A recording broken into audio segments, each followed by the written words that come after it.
Que lugar, Camila, é esse? Lugar de quem foi redimido, lugar de quem foi perdoado, lugar de quem está disponível para ser amado,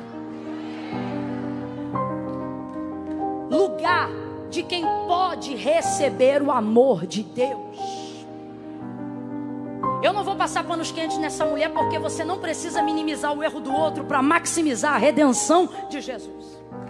Você não precisa minimizar a consequência dos seus erros para potencializar o poder do sangue de Jesus. Pelo contrário, quanto menos panos quentes você passar nos seus erros, suas negligências, seus fracassos, seus dilemas, mais evidente ficará a sua necessidade de perdão e a evidência da cobertura dos seus pecados, mediante a sua confissão. Então, se Jesus não colocou panos quentes em cima do que ela fez, nem eu vou colocar no texto e nem naquilo que eu fiz. Porque a justificativa dos meus erros não conquista nada, mas a confissão, oh, aleluia, a confissão altera completamente a realidade e a circunstância ao meu redor. Aquele que confessa e deixa, alcança o quê? Julgamento? Não, aquele que confessa e deixa, alcança misericórdia.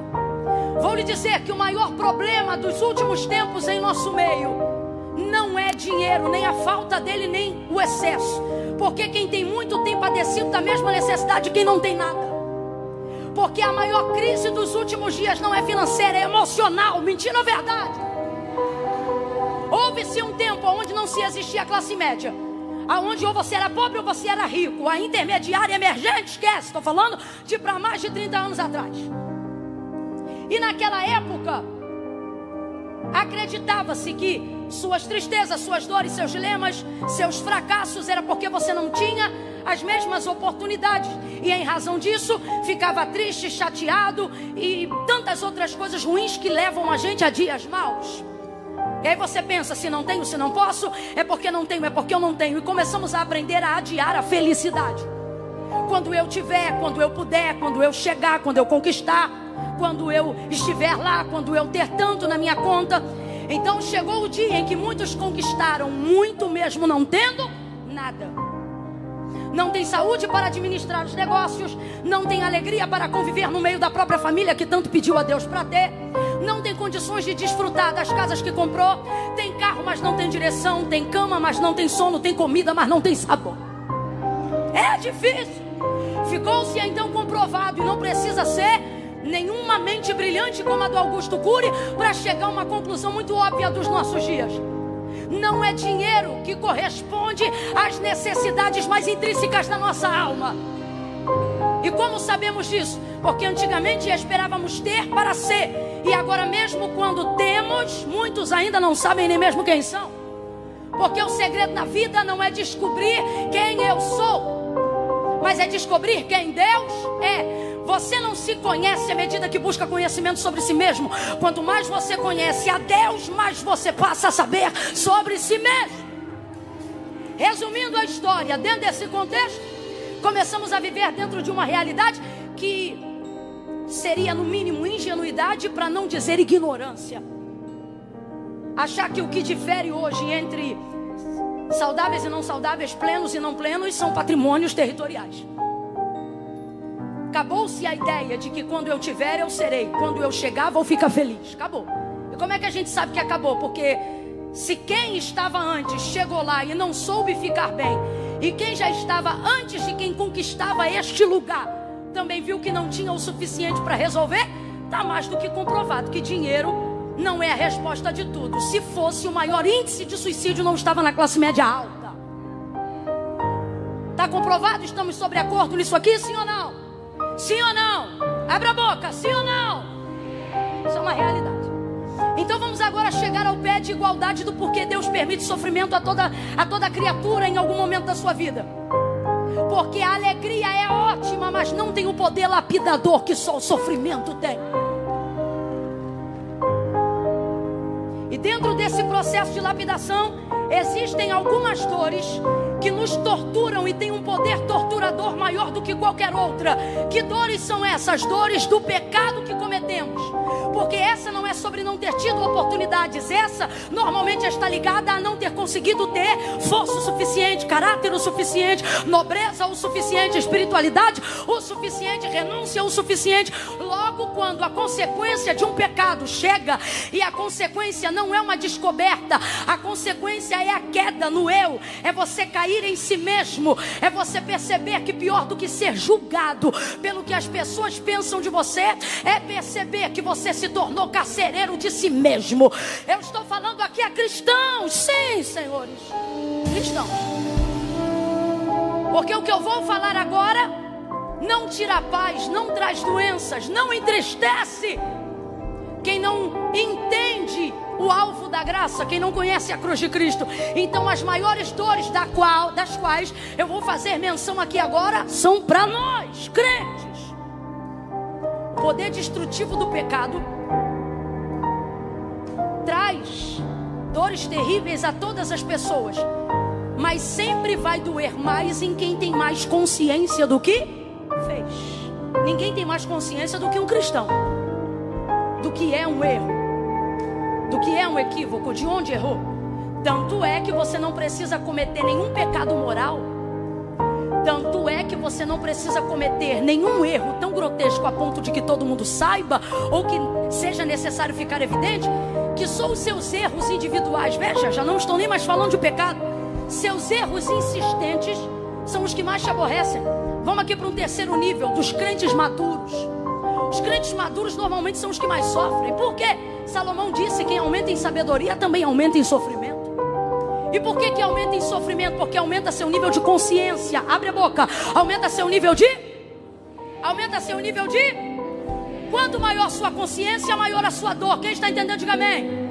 Mas eu não quero que pare de doer, porque se eu parar de sentir dor de tudo, perco o nível de consciência e de maturidade que estou tendo. É isso que vai polindo o meu caráter, a minha nobreza. É isso que vai polindo o meu templo.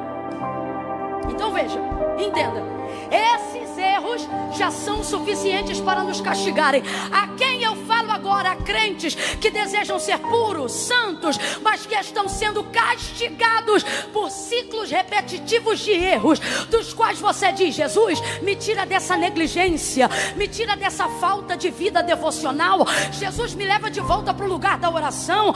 Quando o pastor estava orando aqui para arrependimento dos pecados, ele fez algo incrível, convidou a igreja inteira a repetir a oração de quem quer voltar. E sabe o que eu senti no meu espírito? Porque também fui alcançada, que aquela oração não era só de gente desviada ou afastada que estava voltando, mas de crente consciente que está distante do lugar da oração, distante do primeiro amor, distante do jejum, distante da prática de vida devocional. Porque ainda que alguém venha e pregue outro evangelho, quem já viveu uma experiência sincera com Cristo sabe que não tem vida longe da palavra, longe da oração, longe da devocional, longe da presença de Deus. Então quando você vai amadurecendo, te corrói a ideia de saber de que você poderia estar mais perto de Deus, mas não está. Não porque Deus não quer te entregar algo, não porque Deus não quer estar com você, mas porque você tem sido cada dia mais ineficiente, cada dia mais incapaz.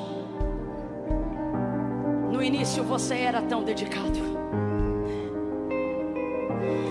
No início o seu maior pecado era a vaidade da sua própria santidade, de tanto que você queria se santificar. Dê o nome que quiser: cansaço, burnout, exaustão, esgotamento, depressão. Sempre vai ter um nome. O problema é que, independente da causa, não muda o efeito. Qual? Estar triste por não me sentir mais tão próximo quanto antes, e automaticamente tão amado quanto antes, tão perdoado quanto antes, tão crente quanto antes, tão cheio quanto antes. E a maturidade que você adquiriu nesse período de sofrimento, cansaço, exaustão, erro, seja lá o que for, não rouba de você a necessidade de continuar tentando. Porque quem já foi àquele lugar pode até não estar nele, mas não fica em paz para ficar distante dele. Então você está aqui, eu vou te falar como Deus me mandou pregar. Não estou seguindo o sermão exegético da palavra, estou seguindo a introdução que o Espírito me deu enquanto orávamos aqui. Os 2 maiores sentimentos que te acompanharam em 2023, mas que não vão entrar com você em 2024 se chamam medo e culpa. Interessante que o seu medo não é do escuro, não é do diabo. Estou falando aqui a uma maioria de crentes. Seu medo de um tempo para cá é de até quando Deus vai tolerar esse seu comportamento. Até quando a paciência de Deus vai se estender com você. Porque a verdade é que por ter amadurecido sua consciência de um tempo para cá, ter se distanciado também dele, você acredita piamente que o reflexo do Deus que você sempre adorou está baseado na verdade, na consciência que você tem agora. Como assim, Camila? Vou explicar. Você se coloca no lugar de Deus o tempo todo. Se eu fosse Deus, eu não me perdoava. Se eu fosse Deus, eu não aceitava a minha oração. Se eu fosse Deus, eu não teria tanta paciência. E você diz sim, mas eu sei que eu não sou Deus. Eu sei que Ele me ama de um jeito que nem eu mesmo posso me amar. Isso é o que você sabe, mas não é como você sente. E por que isso? Porque a verdade é que por errarmos, falharmos e nos distanciarmos repetidamente, somos tendenciosos a passar a adorar a nossa consciência achando que estamos adorando a Deus. Camila, eu não entendi, vai entender agora. Piper tem uma frase maravilhosa e ele diz assim: se o Deus que você diz adorar nunca te confronta, nunca discorda de você, é bem possível que você esteja adorando uma versão idealizada de si mesmo e esteja chamando de Deus. Então, se a gente puder resumir isso aqui, o que ele está ensinando para a gente? Que na verdade, por nos distanciarmos e termos uma boa consciência de tudo que fizemos acerca do nosso erro, começamos na verdade a adorar a imagem refletida do nosso eu melhorado. Camila, e daí? E daí que é por isso que a culpa e o medo são correntes e algemas amarrando crentes na última hora. Porque a verdade é que Deus não está mais acima dos seus sentimentos. Ele não consegue ultrapassar o teto da tua consciência. Quando você ora, a tua oração bate na tua consciência. Quando você jejua, teu jejum bate na tua consciência. Por quê? Porque a verdade é que o peso dos nossos erros, falhas, dores ou pecados e a maneira como nós castigamos e disciplinamos aquilo que nos tornamos ou aquilo que fazemos se tornou maior do que o que a palavra de Deus diz ao nosso respeito.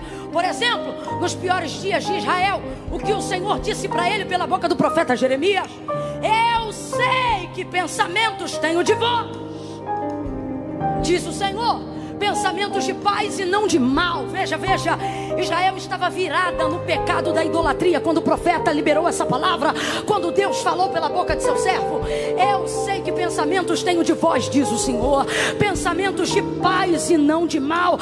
No pior momento de Israel, Israel recebe uma palavra como essa. O que é que Deus está dizendo para Israel? Eu não penso de você o que você pensa de si mesmo, também não penso de você o que os outros dizem sobre ti. Eu tenho um pensamento próprio, original a seu respeito, e é por isso que o apóstolo Paulo vai concordar, e ele vai deixar muito claro que os pensamentos de Deus são muito mais altos e elevados do que o nosso.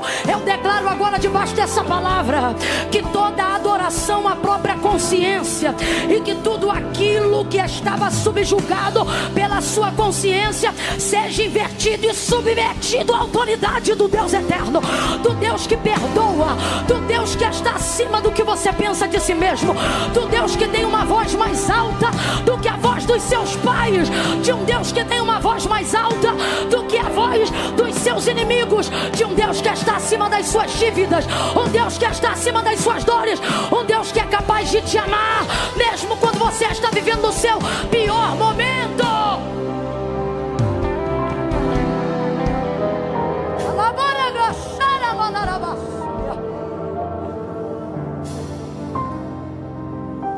Essa mulher entrou cheia de pecado, e é a primeira vez que eu vejo Jesus colocando um muito em cima de alguém que é pecador. realmente ela não era uma pecadora comum, não. Ela era uma pecadora muito pecadora. Olha isso. Os seus muitos pecados. Eu não vejo outro texto que Jesus tenha se referido a uma pessoa falando sobre isso. Olha, não é apenas seus pecados estão perdoados, os seus muitos. Ei, nem tu conseguiu pecar mais do que ela. Olha isso. Seus muitos pecados estão perdoados. O texto diz que ela ouviu falar, ficou sabendo que Jesus estava na casa de um fariseu. O nome dele era Simão. Quando ela ouviu dizer que Jesus estava lá, partiu para a casa de Simão fariseu. Agora eu te pergunto, se Simão e todo mundo na casa sabia que ela era pecadora, significa que o tipo de pecado que ela cometia já era público, sim ou não? Sim ou não? Sim ou não? Sim. Então se já era público, todo mundo ali dentro sabia. Por que entrar na casa justamente de um fariseu? Há um motivo muito simples e intenso ali. Jesus, ela ficou sabendo que Jesus estava na casa dele. Jesus recebeu um convite para jantar na casa de Simão fariseu e ele foi. Não foi bem recebido. Tanto é que ele diz para Simão, eu entrei. Ele não diz eu fui recebido. Tem diferença em ser recebido e entrar, sim ou não? Tem. Uma coisa é a pessoa dizer assim, eu estou muito apertado, posso usar o seu banheiro? Pode. A pessoa abre a porta, não olha banheiro, não faz nada. Outra coisa é eu precisar ou desejar ir na sua casa, ou você me convidar, eu chegar lá, você dizer, vou passar um café aqui na hora. Já viu casa de gente que gosta de receber? Você diz assim, eu vou no banheiro. Aí a pessoa vai na frente, deixa eu ir. Ela vai lá, arruma tudo, pode ir. É a diferença. Uns te deixam entrar, outros te recebem. Jesus está deixando claro, Simão, você não me recebeu, você só me deixou? Tem diferença, guarda isso, tem diferença. Muitos chamam e deixam entrar, outros recebem. Simão era simplesmente, eu tenho para mim alguém que queria tirar uma selfie, nada mais. Queria conhecer, aferir, ter de perto a pessoa mais popular de Jerusalém naqueles dias. E Jesus conhecia seu motivo, mas vai. A mulher fica sabendo que Jesus está na casa dele, num banquete. Quando ela fica sabendo, ela vai na hora para um lugar onde, obviamente, para uma pecadora, a casa de um fariseu sempre será um ambiente hostil. Na casa de um fariseu, um pecado público sempre será um ambiente hostil. Só que ela vai lá, e o motivo é claro. Ela vai lá por causa do fariseu? Vai lá por causa de Simão, gente? Ela vai lá por causa de... O texto é claro. Ela ouviu, ficou sabendo que Jesus estava em casa de Simão, fariseu. Quando o motivo é Jesus, você atravessa os ambientes hostis de julgamento, seja dos seus erros ou seja dos seus pecados. Você consegue atravessar se o seu olhar estiver em Jesus. O próprio Jesus atravessou, perfurou, penetrou, atravessou uma série de lugares com uma única finalidade, desprezando, disse Paulo aos Romanos, a vergonha, suportando a afronta, a cruz, olhando tão somente para o Senhor. Você precisa manter o foco em Jesus. Não está conseguindo vencer os climões da vida porque não está olhando para Jesus. Não está conseguindo chegar no lugar da sua redenção porque você, todas as vezes num culto como esse, ao invés de se render a Cristo, fica pensando no que vão pensar de você. O Senhor está dizendo, até quando você vai deixar as amarras da sociedade dizer qual é o lugar que você tem que ficar? Até quando você vai permitir que a opinião pública determine o que você pode curtir ou não curtir? Até quando você vai viver uma vida amarrado, algemado? As piores cadeias, gente, não são aquelas que nos prendem de fora. Paulo deixou claro isso quando estava preso. Ele disse, eu estou preso, mas a palavra de Deus em mim está livre. O que ele está dizendo? Que nem todo encarcerado é quem está atrás das grades. Tem gente que está do lado de fora, mas está preso, porque o pior cárcere é o da mente. É aquele que você prende a si mesmo, se prende às opiniões, aos julgamentos, à popularidade. Eu vou falar rasgado do jeito que Deus está mandando. Até quando você vai permitir que os limites da sua vida sejam determinados por algoritmos sociais? Até quando o que o outro disse, o que o outro pensa, o que o outro fez da vida vida vai ser régua daquilo que Deus quer que você faça. Levante a sua mão aí agora e diga assim: eu quero olhar para Jesus. Eu quero olhar para Jesus. Aquela mulher entrou numa atmosfera hostil porque ela tinha um interesse único, qual? Estar com Jesus. Quando estar com Ele, quando estiver com Ele, for o seu maior anseio, não tem amante, não tem green card, não tem dinheiro, não tem pensão, não tem ambiente hostil, não tem nada. Ele está dizendo: atravessa o que você tiver que atravessar e me acha, me acha. Buscar-me-eis e me achareis quando me buscardes de todo o vosso coração.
Hypnotic, aggressive, defiant. Hypnotic, aggressive, defiant.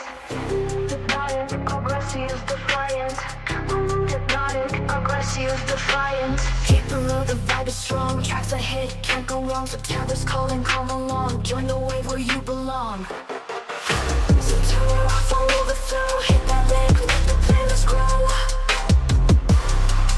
So turn it, never let you stay. Join us now, tell us the way. Hypnotic, aggressive, defiant.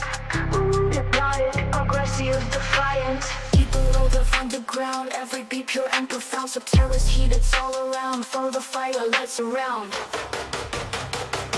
Where you belong.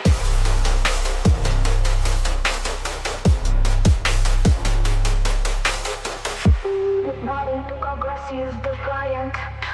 Hypnotic, aggressive, defiant. See below, the vibe is strong. Tracks a hit, can't go wrong. Subterraneous calling, come along. Join the wave where you belong. So turn it off, follow the flow. Hit that wave, let the playlist grow. So turn it, never let you stay. Join us now, tell us the way. Feel the sound of underground. Every beat pure and profound. Subterraneous heat, it's all around. Follow the fire, let it surround. Hypnotic, aggressive, defiant. Hypnotic, aggressive, defiant. Rising beats take you higher. Every track feels the fire. Separate sound, your one desire. Follow us now, like the wire.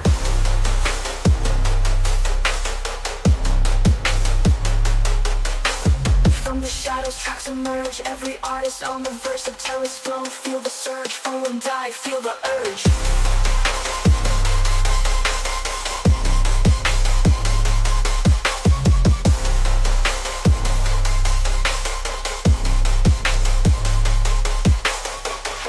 Hypnotic, aggressive, defiant. Hypnotic, aggressive, defiant. The terror's here.